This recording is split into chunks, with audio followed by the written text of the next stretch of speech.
Nostalgia. Pretty varied concept, don't you think?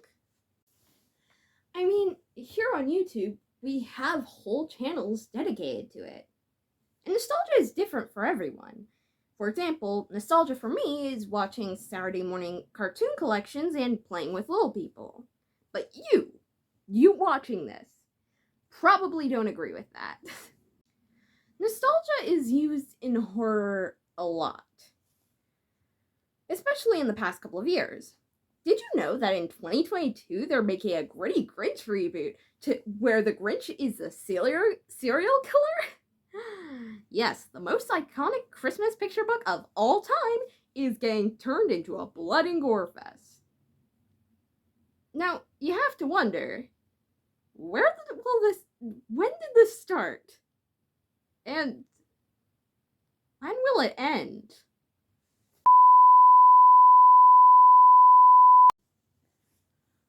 Well, to find out where it began, we have to flash back to 1986, where It was first published. Even though It, pun not intended, was certainly not the first example of using nostalgia as a horror device, it was probably the most famous. It, the book, mirrors the cycle of nostalgia. The title character only appears every 30 years. So, for example, if you were born in the 1990s, say 1990, so the year 2020 would be the year that all the things from your childhood are coming back to you. Let's take a look at clowns real quick. What do they bring you? For me, joy. With their slapstick routines and classic gags. But what is the one clown that is always in the circus? That's right, the sad clown. And what does he do?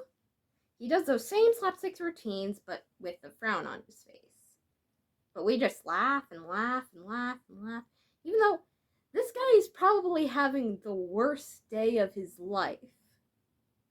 Think about that for a minute. I'll wait. With just a little bit of thought, we can make anything horrifying. But it's even more horrifying when it's something we grew up loving.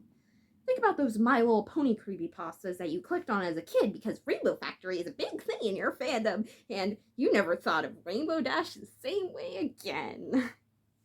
Totally not projecting there. Those use nostalgia hard. It's something you loved turned into something more akin to a slasher film.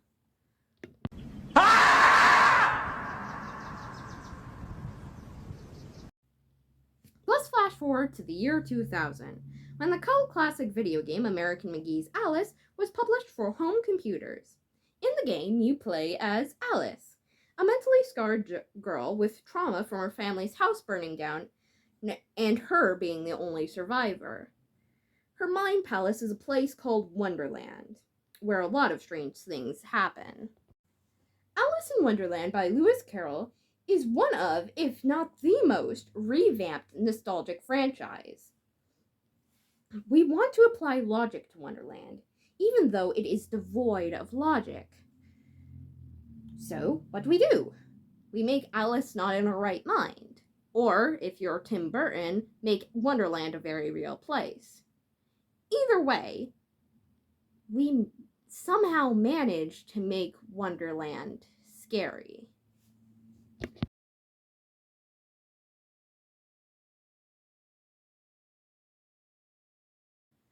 Flash forward to 2015, where a very famous indie horror game was published.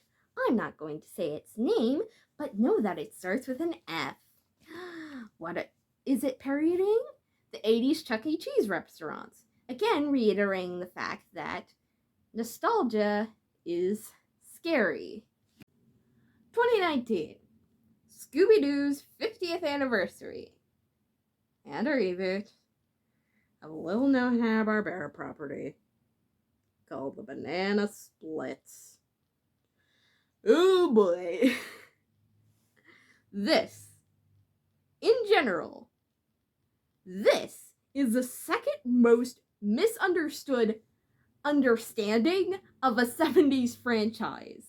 right next to the Sigma and Sea Monsters reboot for 2016. Yes, I was bringing that into it. If you didn't see that coming, how dare you?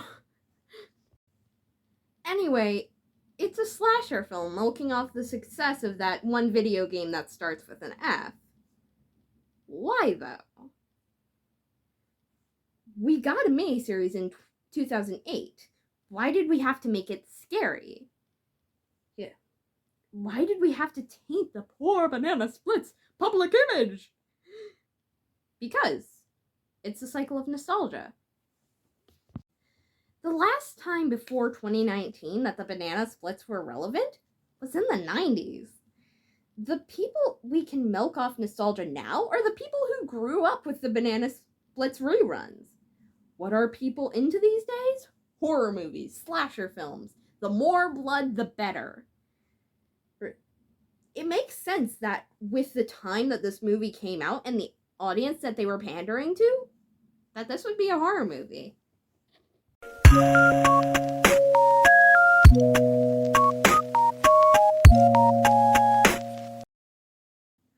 Earlier this year, 2022, we got the announcement that Winnie the Pooh, yes, that Winnie the Pooh, will be getting a slasher film all to himself. And, like I said earlier, the Grinch will be getting a slasher film this holiday season. I highly doubt Dr. Seuss would have wanted this. This is the time in the video where I get kinda deep. Let's take a look at haunted dolls! When do most of these haunted dolls come from? The 1950s. It was a time in which the white middle class thought that nothing would, nor could, go wrong. It was the nuclear family in a nutshell. It was perfect. To them. Whereas down in the South, people were fighting to have rights, to not be segregated from other people, to not have lower class education. It was scary, but not to the white middle class. Nostalgia, you see, is an idealized version of our memories.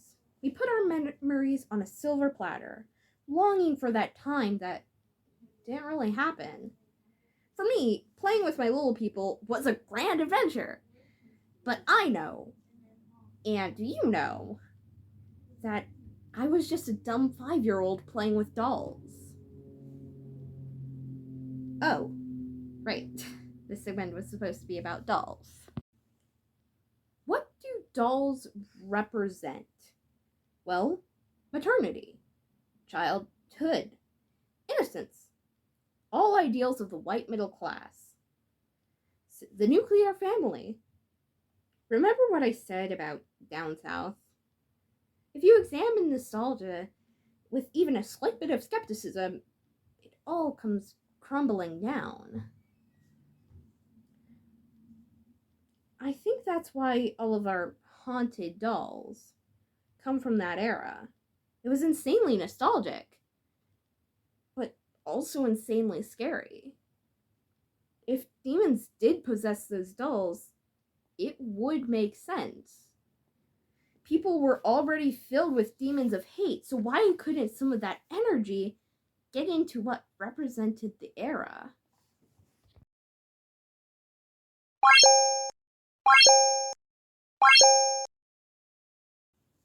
Thus my thesis. The reason all these slasher films of beloved childhood franchises are happening is because nostalgia is a scary thing. We can never get nostalgia back. If we look at it a little more closely, it falls apart, and we just want it back. I want my picture-perfect 5-year-old life back, but I can never see it the same way again. Nostalgia is scary, and we need to realize that. I have a whole channel dedicated to such a scary thing. Nostalgia.